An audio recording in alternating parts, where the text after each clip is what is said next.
kami dari kelompok 4. Kami di sini akan memaparkan tentang kurikulum Plato dan pendidikan Plato. Nah, sebelumnya perkenalkan, nama saya Deprianti Amanda dengan akhiran NIM 143 dan saya ditemani oleh teman saya yaitu Khairunisa Nur Hidayah dengan akhiran NIM 144, Salimatul Hayro dengan akhiran NIM 142. Edmison Nurdianto dengan akhiran NIM 145. Baik Bapak, di sini kami akan memaparkannya tentang Plato. Yang akan dipaparkan pertama oleh Salimah. Filsafat menurut Plato itu menekankan pentingnya berpikir kritis, mempertanyakan dan menemukan jati diri dalam mengajar ilmu, pengetahuan, dan kebenaran yang membentuk landasan teori dan politik pendidikan modern. Terus di filsafat pendidikan, Plato bersifat komprehensif dan bertujuan untuk menumbuhkan individu yang berbudi luhur dan berpengetahuan luas. Terus ada konsep pendidikan Plato, yaitu ada 5. Pertama ada cita-cita, karakter, pengaruh guru, purpose tujuan, dan prinsip metodologi. Nah, di cita-cita itu filsafat pendidikan melibatkan pembentukan keyakinan dan prinsip yang memandu praktik mengajar. Terus ada karakter, merupakan hal yang paling mendasar dalam pendidikan yang memengaruhi keputusan interaksi dan pengembangan kurikulum. Nah, di mana di konsep pendidikan ini dapat membentuk karakter dari seorang murid. Oh, berarti Plato ini lebih ke karakter murid juga gitu kan? Iya. Terus ada pengaruh guru. Nah, di pengaruh guru ini sangat penting untuk menciptakan lingkungan belajar yang menarik dan mendorong pertumbuhan siswa. Sebegitu pentingnya guru bagi siswa, karena guru itu sebagai pendorong siswa untuk belajar dan mengenal apa saja ilmu-ilmu yang ada. Terus ada purpose tujuan. Tujuan dalam pendidikan berpusat pada pendefinisian, sasaran, tujuan, dan hasil untuk mendorong desain instruksional dan keberhasilan siswa. Purpose tujuan ini berarti untuk mendorong keberhasilan siswa dalam Jadi pembelajaran. ya udah ada peran guru nih, jadi harus didorong juga gitu. Ya, supaya berhasil Ya. pelajarannya. Dan terakhir ada prinsip metodologi.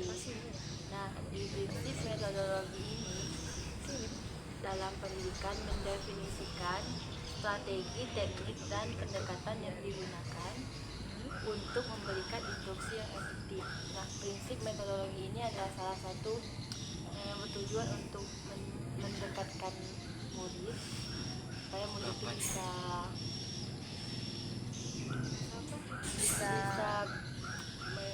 bisa suka dengan pelajaran, agar tertarik gitu. Iya, biar iya. tertarik. Terus di sini ada juga tahapan pendidikan. Menurut Plato itu tahapannya itu kayak ada umur-umurnya gitu loh. Nah, tahapan satunya itu ada umur usia dini dari 0 sampai 6 tahun, yaitu pembelajarannya itu melalui bermain gitu. Seperti kita, TK ya? iya, seperti kita mengajarkan kemarin kan, bermain. Iya, anak kelas 1. Terus ada masa kanak-kanak hingga remaja dari 7 sampai 18 tahun. Nah, di sini tuh lebih ke pelatihan fisik gitu. Jadi anak-anak tuh tahu gitu. Oh, begini, oh begitu. Jadi musik, terus matematika gitu. Jadi supaya lebih mengasah kemampuan siswa tersebut. Dan harusnya tadi ada peran gurunya tadi juga gitu. Saling berhubungan. Iya, saling berhubungan. Terus ada juga masa remaja hingga dewasa muda. Nah, di sini seperti kita hampir 20 sampai 30, yaitu pelatihan fisik yang lebih maju gitu. Kayak kita ini sekarang kuliah kan, materinya lebih mendalam lagi. Terus untuk fisiknya tuh lebih mendalam lagi begitu. Terus ada dewasa itu dewasa muda dan dewasa 30 sampai 35. Jadi studi dialektika intensif untuk memahami bentuk dan memperoleh kebijakan. Nah, di sini kan sudah dewasa nih. Ya. Menurut Plato nih, kita harus lebih kayak mendalami, terus kita harus memahami begitu apa sih gitu dialektika dalam pembelajaran gitu. Terus ada usia dewasa itu 35 sampai 50 begitu. Jadi kayak di sini nih menurut Plato nih ada per tahap gitu. Dari SMP ada tahapnya, dari SMP sampai SMA ada tahapnya juga. Terus kita sekarang kuliah pun juga ada tahapnya begitu. Kayak kita lebih bisa memahami begitu, tidak lagi tergantung dengan orang lain gitu. Kita lebih kayak bisa Mengasah kemampuan diri sendiri ya. ya begitu, lebih berpikir kritis juga. Terus ada selanjutnya kurikulum, enggak sih? Iya. Ini selanjutnya ada kurikulum nih, apa sih yang diajarkan di prinsip Plato nih, dimana filsafat pendidikan Plato itu menguraikan kurikulum terstruktur yang dirancang untuk menumbuhkan kebajikan dan kemampuan intelektual dari seorang siswa atau masyarakat. Nah itu contohnya itu dari anak usia dini tadi, dari 0 sampai 6 tahun itu. Ya. Pertama itu dari cerita dan mitos moral. Ya, Jadi moral. jadi Plato ini mengambil dedikasinya dari mengajar melalui cerita dari cerita dan mitos yang mempromosikan nilai-nilai moral dan kebajikan. Jadi dari anak usia dini itu sudah ditanamkan nilai-nilai moral. Jadi selanjutnya juga ada musik dan puisi nih dari anak usia dini 0 sampai 6 tahun, dimana pemaparannya itu terhadap musik dan puisi yang harmonis untuk membentuk karakter dan emosi. Itu kan diselingi di dalam bermain, itu kan Ya. ada musik dan itu kan Terus ada juga cerita-ceritanya cerita-cerita gitu kan. supaya Terus tidak bosan gitu biar kan. nggak bosan. Jadi selingin di dalam bermain. Terus ada masa kanak-kanak hingga remaja 7 sampai 18 tahun. Dimana di sini sudah menekankan latihan jasmani, Iya. senam seperti senam kan, untuk mengembangkan kekuatan fisik, disiplin dan kesehatan. Terus musik dan seni lagi nih, yaitu melanjutkan dari musik dan seni dari usia Usia dini dini tadi itu lebih mendalam lagi kan. mendalami, lebih menyelaraskan jiwa dan mengembangkan apresiasi dari estetikanya. Nantinya itu ada literasi dan numerasi dasar, di mana nih keterampilan seperti menghitung, Oh ya, seperti belajar bahasa Indonesia itu kan Membaca gitu. seperti Iya, membaca, literasi gitu iya. kan. Jadi itu merupakan keterampilan dasar di dalam membaca, menulis dan juga berhitung. Selanjutnya itu ada masa remaja hingga dewasa muda di usia 18 sampai 20 tahun.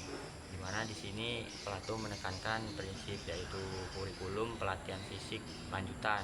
Jadi lanjutan dari ini masa remaja tadi. masa ya. remaja tadi. Jadi lanjutannya yaitu pendidikan jasmani yang lebih ketat, Lebih ketat dan lagi. seperti militer dasar. Iya. Jadi itu kayak lebih menjaga kebugaran dari jasmani, karena kan dari usia ini kan usia-usia produktif kan. Iya, udah Usia emas lah. Iya. Usia emasnya. Terus di sini juga ada pengantar matematika seperti geometri, aritmatika dan konsep matematika dasar untuk mengembangkan pemikiran logis. Jadi lebih dalam dari yang masa remaja tadi tuh 7 sampai 18 tahun. Tadi kan cuma diajarkan Iya. numerasi dasar Iya, seperti kalau berhitung ini, tadi iya. kan. Kalau Kalau ini ini sudah lebih mendalam lagi. lebih mendalam kompleks lagi. ya. Iya. Terus nih ada dewasa muda 20 sampai 30 tahun, di mana di sini matematikanya itu lebih tingkat tinggi lagi. Seperti studi matematika yang lebih maju dan lebih modern, termasuk geometri, astronomi dan juga harmonik untuk mengembangkan keterampilan penalaran abstraknya. Selanjutnya ada sains dan filsafat alam, di mana dasar-dasar sains ini dan penyelidikan filosofis terhadap hakikat yang realistis, Oh, yang lebih realita. nyata Iya, ya. nyata. Terus ada yang dewasa 30 sampai 35 tahun nih, itu mengajarkan dialektika atau studi dialektika intensif seperti berdebat gitu kan. Oh, iya. Berdebat di diskusi gitu kan. Nah, Lebih mendalam lagi ya, ya. lebih mendalam lagi. Nah, ini nih untuk memahami bentuk dan mengembangkan keterampilan berpikir kritis dan penalaran. Itu tadi. Terus filsafat nih, belajar juga filsafat. di mana keterlibatan mendalam dengan teks-teks dan gagasan-gagasan filsafat untuk menumbuhkan kebijaksanaan dan kemampuan untuk membedakan kebenaran dan kepalsuan. Itu tadi.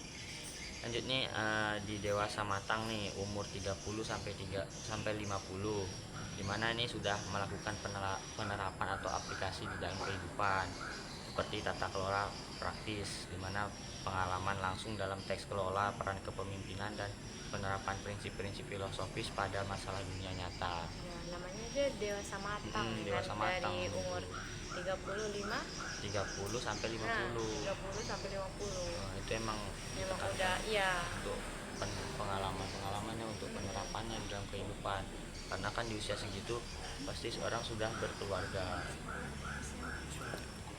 Sini Bang, di bawah. Terus lanjut tentang apa sih? Ada Cara cara pengajaran. mengajar dalam Plato nih. Cara mengajarnya ini ada 10. Yang pertama nih, perkembangan bertahap dan sesuai usia. Seperti yang tadi udah teman-teman jelasin ya, perkembangan bertahap sesuai usia nih harus dibagi menjadi beberapa tahapan, dari mulai yang paling sederhana hingga saat usia mereka sudah dewasa nih semakin kompleks gitu, semakin lama semakin kompleks. Yang kedua ada penemuan terbimbing dan metode Sokrates. Yang pertama ini ada 2 juga. Yang pertama nih dialog Sokrates, mendorong guru harus mengajukan pertanyaan yang mengarahkan siswa untuk menemukan jawaban. Jadi guru ini harus seperti yang dibilang Salima tadi, harus berperan penting untuk mendorong siswanya terus supaya dia ini mau aktif kayak gitu. Saat ditanya dia mau jawab. Ya. Kayak enggak ngangong-ngangong Ya, gitu. nggak cuma dengerin doang. Terus ada metode dialektika nih melibatkan siswa dalam diskusi. Kayak jadi penyempurnaan dan bertukar ide kayak gitu harus sama lain. Yang ketiga pendidikan moral dan etika. Moral sama etika nih Berkaitan deh sih. berkaitan banget dan juga sangat Berkaitan ya. penting, apalagi untuk anak-anak SD kan. Ada masa-masa itulah yang Ya, di bisa masa-masa membentuk karakter. ya sejak dini ini ya. Ya, dengan mensensor konten yang berbahaya itu sangat bermanfaat ya, kayak hindarilah anak-anak ini dari pengaruh gadget gitu. Walaupun sudah pakai gadget juga sebagai orang tua dan guru kita juga harus mengontrol penggunaannya. Iya, jadi kayak kita tuh ada peran guru dan ada juga peran dari orang tua. Terus juga ada peran cerita mitos. Gunakan cerita ini untuk memilih dengan cermat untuk mengajarkan pengajaran normatif.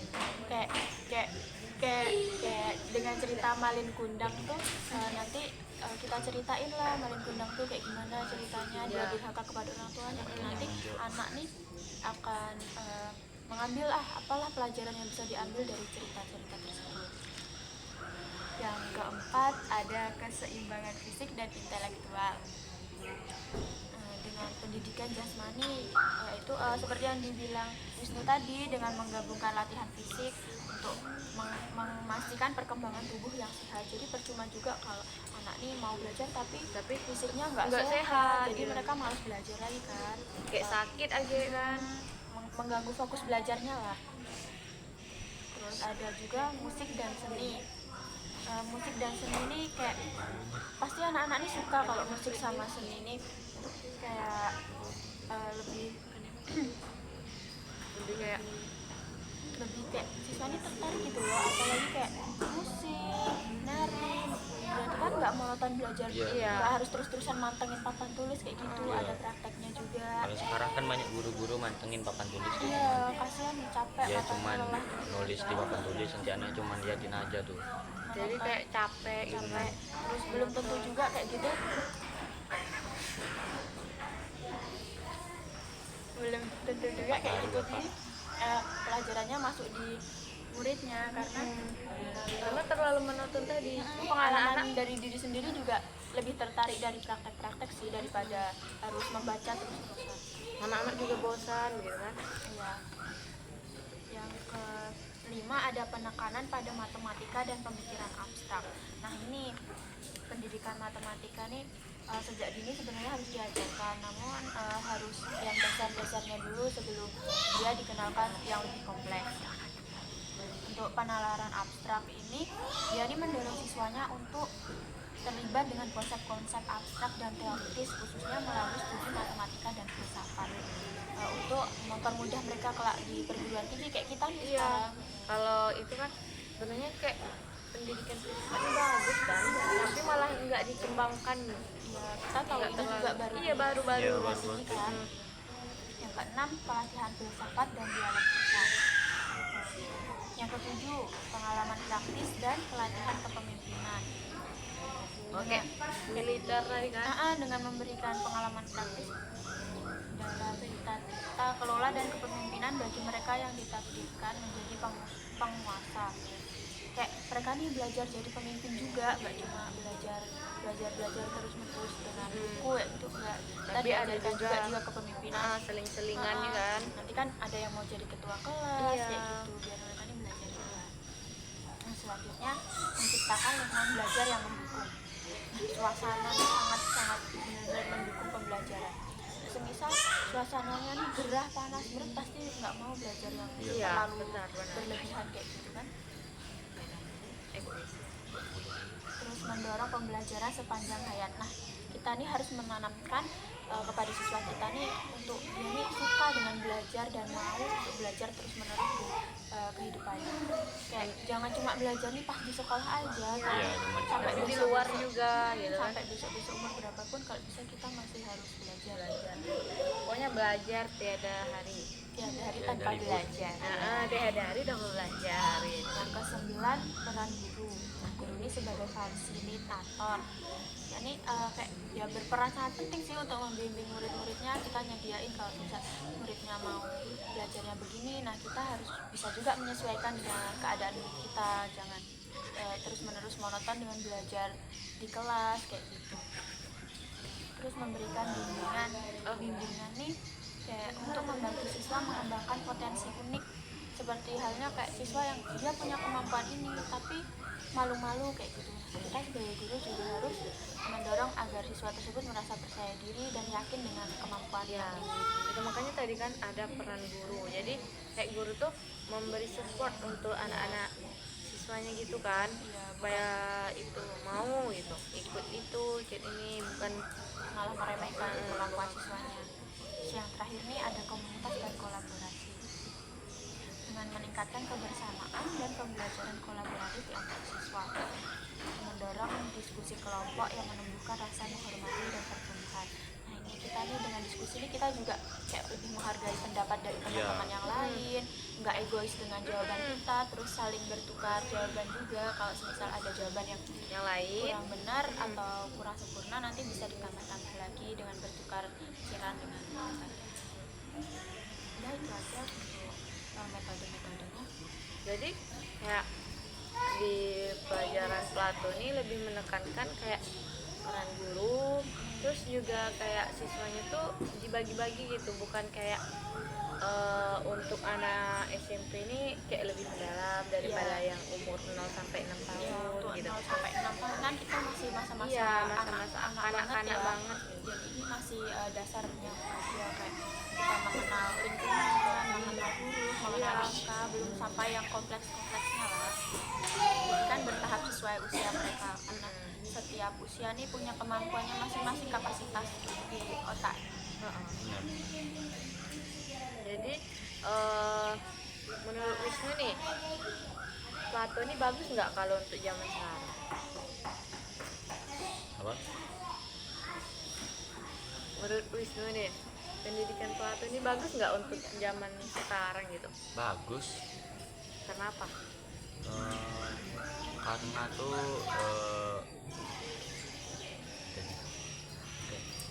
Karena tuh dari kita lihat dari kurikulumnya tadi kan, itu sangat berkaitan dengan dari usia dini sampai ke usia yang sudah matang gitu kan, itu sangat berkaitan. Ya terus Juga tadi tuh prinsip-prinsipnya tadi kan, dia mementingkan moral, moral, etika ya kan? jadi kan dia lebih mengajarkan gitu kan, mengajarkan moralnya dulu, karakternya dulu, baru ke segitu aja dia udah hal-hal umum gitu kan. apalagi untuk sekarang kan. kita saja belum tentu bisa memikirkan itu. Sebenarnya dia ini pemikirannya sangat maju, lebih lebih maju berabad-abad. lagi iya dari kita, padahal dia abadnya lebih itu dari kita kan. Tapi yang zaman sekarang guru-guru kebanyakan ya gitu, Lebih primitif. ya asal-asal kan. Jadi emang ya pendidikan Plato ini emang sangat manjur, bagus gitu untuk zaman Bagus. sekarang gitu. Bagus untuk perkembangan zaman, apalagi gen-gen alpanya. Mm-mm. Parah banget sih. Soalnya emang kayak kalian lihat dah Gen Alpha yang kayak Dewasa sebelum umurnya. Biwing. Terus itu eh, dewasa sebelum waktunya. Kebanyakan gitu, anak SD malah lebih kayak anak kuliahan. Terus anak SMP kayak udah santai-santai. Ya, Kita masih game-game. Iya. lebih kaget. Wah, tadi pentingnya peran guru di sekolahan. Juga orang tua juga kayak Iya. kita mantau penggunaan gadget itu. Iya. Itu sih sebenarnya kayak pengaruh gadget berlebihan sih. Iya kan, ikut-ikutan kawan. Tapi gadget itu bisa, kalau misalnya dari orang tuanya itu bisa itu, Bisa mantau. tergantung dari pendidiknya. Kan sekarang gadget udah canggih, ada pemantau Ya, memantau orang tua. orang tua. Apalagi kalau kita sebagai orang tua kan bisa memasukkan hal-hal yang positif dalam gadget itu, seperti permainan-permainan yang bisa mengasah pola pikir, mengasah seperti kayak berhitung kan, ada permainan sekarang tuh tebak pengenalan kata gitu, angka. tebak-tebakan kata. Jadi kayak anak-anak tuh kosakatanya tuh lebih banyak jadinya kan. Hmm. Jadi kayak lebih banyak gitu, kayak kosakatanya. Ini nih. Nah ya, di filsafat pendidikan tuh menurut Plato berfokus pada pengembangan jiwa dan pencarian kebenaran. Itu dalam karyanya itu terutama di Republik. Plato menekankan dalam pentingnya pendidikan dalam membentuk karakter dan moralitas individu. Di Plato itu dia menekankan pentingnya etika dan moral di setiap moral gitu ya. Iya, kayak apapun itu pokoknya moral yang utama gitu. untuk mengembangkan intelektual dan etika. Kalau moralnya nol ya sama aja enggak kayak gitu. Makanya Plato itu mengusulkan sistem pendidikan yang terstruktur dengan tahap-tahap berbeda sesuai dengan usia. Manusianya. Kayak tadi 0 sampai 6 tahun lain lagi Iya. tahapannya. Yang masa remaja kayak mana lagi Iya. gitu ya. Dan cara pembelajarannya lain-lain juga itu pasti Iya, ya. lain.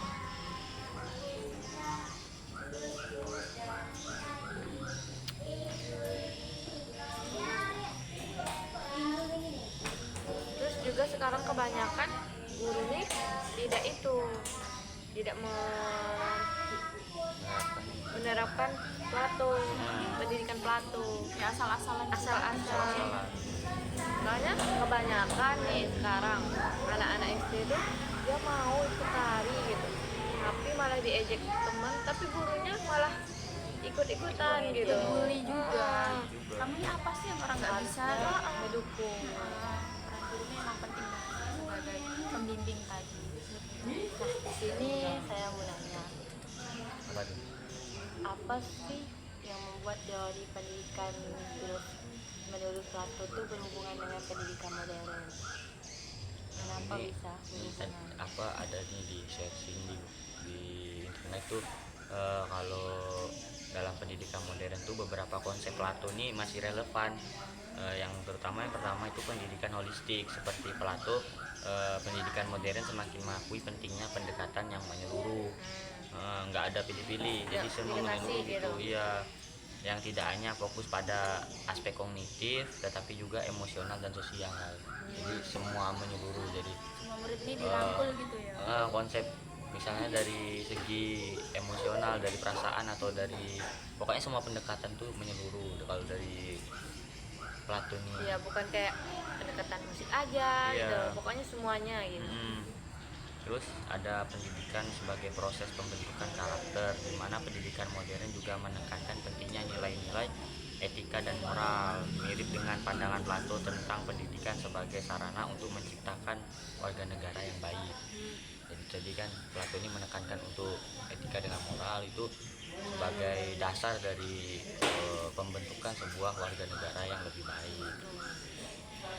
Kayak membentuk SDM yang lebih berkualitas lah. Iya, kayak sekarang ini kebanyakan SDM-nya SDM kita kan banyak rendah gitu kan. Terus sumber daya alamnya banyak, sedangkan sumber daya manusianya sedikit. terus ini pendidikan berbasis dialog, di mana di sini menggunakan metode Socrates yang digunakan Plato yang menekankan dialog dan diskusi. oh Seperti kita ini kan lagi berdiskusi dan berdialog Iya. nih. diskusi tentang pendidikan Plato gitu kan. Ya, murid-murid ini juga lebih tertarik kalau kita ini Iya. saling ngomong. Kalau Bukan cuma gurunya doang yang ngomong, kita suruh dengerin nih bakalan bosen gitu. Seharusnya kan saling bertukar pikiran gitu kan. Iya. Jadi semakin tinggi nanti kita masuk kelasnya gitu, pemikirannya lebih kritis lagi gitu Iya, kan. kritis Ada lagi. peningkatan di pemikirannya. Terus yang terakhirnya ada pendidikan untuk semua. Maksudnya itu Plato berargumen bahwa pendidikan itu harus diakses oleh semua orang, sebuah prinsip yang menjadi landasan bagi pendidik inklusif di era modern. Jadi maksudnya itu pendidikan untuk semua itu tuh, jadi semua elemen yang ada di masyarakat atau di warga ini merasakan pendidikan.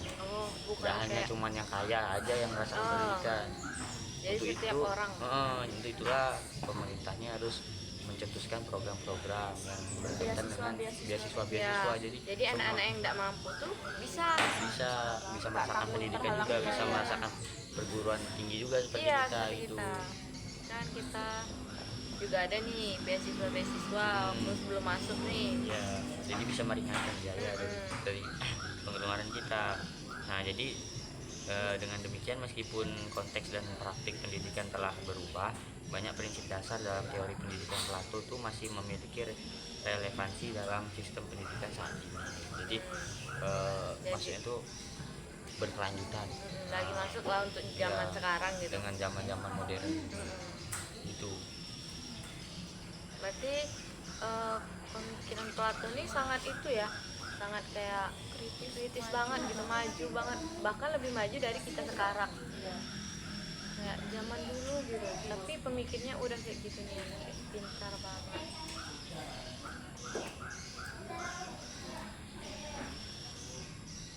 Nah di sini kayak kualitas apa sih yang harus dimiliki oleh seorang guru dalam dalam mengajar menurut Plato gitu, kayak apa gitu, kualitas apa saja yang harus diperoleh kita gitu, yang harus dimiliki oleh guru dalam belajar Plato gitu, kayak guru tuh harus apa gitu, harus pintar kah, harus apa kah? Kayak harus kreativitas, kayak, memberi pelajaran ini lebih bervariasi lagi caranya, nggak cuma dengan menerangkan terus, tapi dengan cara permainan. Mau bermain, iya kan, kayak lebih kreatif gitu kan gurunya. Terus juga komunikasi, dengan komunikasi ini kayak makanya murid ini makin tertarik lagi dengan belajar kita ajaklah diskusi, Tidak tanggung. biar nggak canggung, nggak takut sama jawaban mereka. Terus yang paling utama sih sebagai seorang guru, apalagi di sekolah dasar ini, kita harus sabar. Harus sih. Itu intinya. Macam-macam karakter. Iya, soalnya kan kayak berapa puluh siswa, tapi kita harus menghadapinya semua sendirian. Pasti kewalahan sih, cuma jangan terbawa emosi lah, itu kan masih anak. Harus pintar-pintar gurunya ya. Pintar-pintar guru mengatur emosionalnya. Berarti tadi berkaitan lah dengan yang tadi, dengan konsep modern tadi ya. Untuk bahwa Plato ini menyarankan tuh pendidikan yang menyeluruh, mulai dari emosional, dari segi kognitif juga, sosial, berpengaruh dari itu. Lagi juga sebagai seorang guru ini harus menimbulkan rasa keingintahuan siswa. Siswa ini kayak ingin nih apa sih, kita harus belajar ini lebih dalam lagi, kayak gitu. Siswa ini kepo dengan pembelajaran Pembelajaran. kita, lebih ingin tahu lagi. Makanya tadi guru tuh harus kreatif supaya siswa tuh lebih ingin belajar gitu, bukan kayak walaupun main tapi tetap belajar. Bermain sambil belajar itu tadi, nggak malah malas belajar sama ini. Jadi udah asik gitu. Kita Harus kreatif lagi. lebih komunikatif.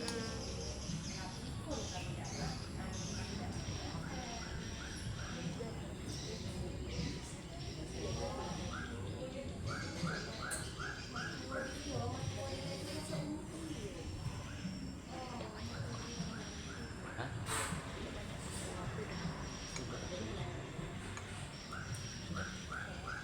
Boleh Mas, aja.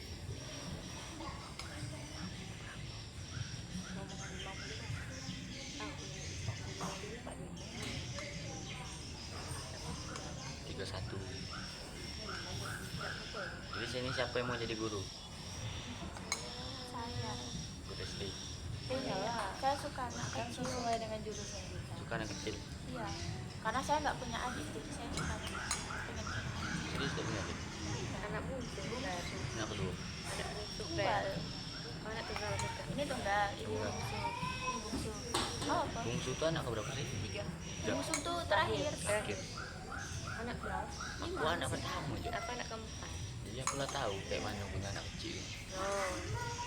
Tapi kan tiap anak kecil tuh beda-beda Iya sih, sebel sih. Lagi Kadang- cewek. Kadang nih beda loh anak orang sama saudara sendiri. Ya kan? Aku pun kayak anak dari kakakku nih sama anak tetanggaku nih beda. Mereka nih kalau anak kakakku nih nggak takut sama aku. Pasti dia nih ada lah rasa sedikit takut. Ya kan Kan enggak anak kenal nian. Anak tunggal enak. Enak lah. Dienakin aja. Enakin aja. Harapan satu-satunya.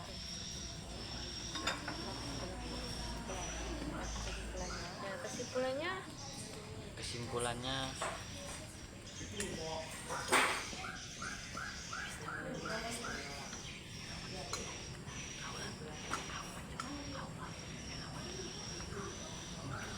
mungkin kayak itu gak sih, boleh Wisnu kan kesimpulannya apa gitu, jadi, karena cowok juga sendirian gitu. iya.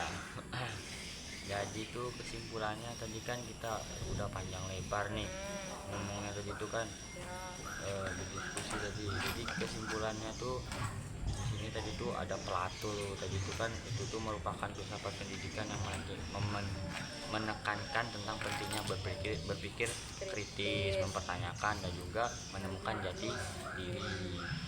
Terus tuh di pendidikan Plato ini juga menekankan untuk pendidikan yang bermoral dan juga beretika. Karakter Ya, itu tadi.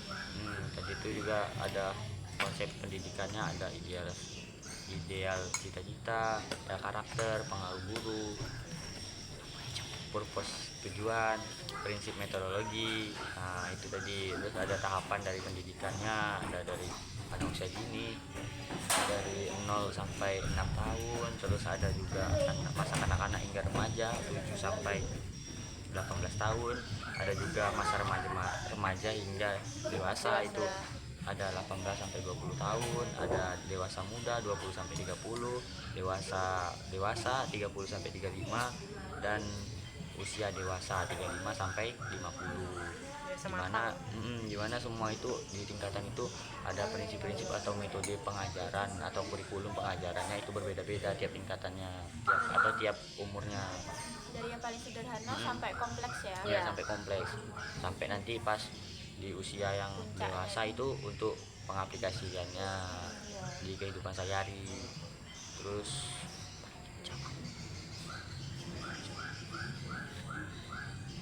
tadi kan juga tadi di dewasa, di apa namanya tadi, di masing-masing umur tadi itu, tingkatan umur tadi itu juga ada kurikulumnya. Dimana tiap kurikulum itu berbeda-beda. Terus ada cara mengajarnya tadi, yaitu perkembangan bertahap dan sesuai dengan usia. Jadi tidak mungkin kan dari usia dini kita ajarkan langsung ke matematika kan. Iya. Pasti kan nggak bisa, nggak masuk kan. Ya, Nggak mereka masuk masih lah. mau main-main Iya, gitu. jadi emang Diajarin harus 25 bertahap. pangkat 2.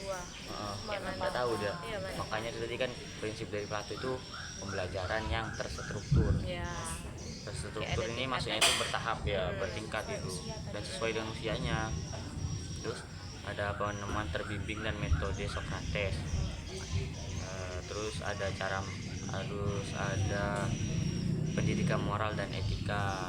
Di sini bisa menggunakan cerita-cerita rakyat, cerita dongeng. Oh, ya. Seperti kan kayak anak-anak kecil ini kan suka bercerita nih. Bisa diselingi dengan cerita maling kundang tuh kan.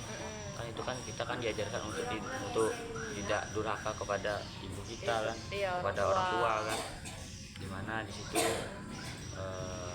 kalau kita durhaka pasti kita akan menemukan karmanya. Iyalah. Itulah tadi pentingnya pendidikan moral dan etika tadi. Terus ada keseimbangan fisik dan intelektual di sini.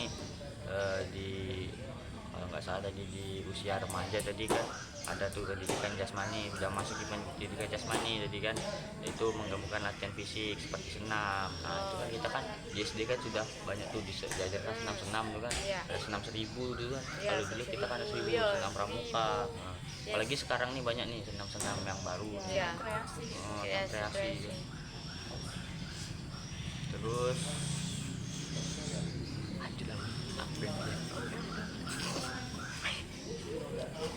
Mungkin itu saja dah sih kesimpulan dari diskusi kita kali ini tentang pembelajaran dari Plato. Ya yang saya tangkap tadi kayak ada tahap-tahapnya, terstruktur mulai dari usia dini sampai dewasa matang. Terus ada juga tadi kayak Plato ini menekankan kayak berpikir kritis seperti yang kita di lesson 3 kayak berpikir kritis sama aja kan kayak semuanya kayak harus berpikir kritis gitu. Terus ada juga kayak peran guru tuh harus utama gitu bagi untuk anak-anak usia dini, remaja juga gitu. Mungkin itu saja dah yang dari kita paparkan tentang pendidikan Plato kali ini. Semoga aja nanti kita bisa menerapkannya ya pas kita jadi guru gitu kan. Amin. Oke Bapak, sekian dari paparan diskusi kelompok kami. Baik, kami ucapkan Assalamualaikum warahmatullahi wabarakatuh.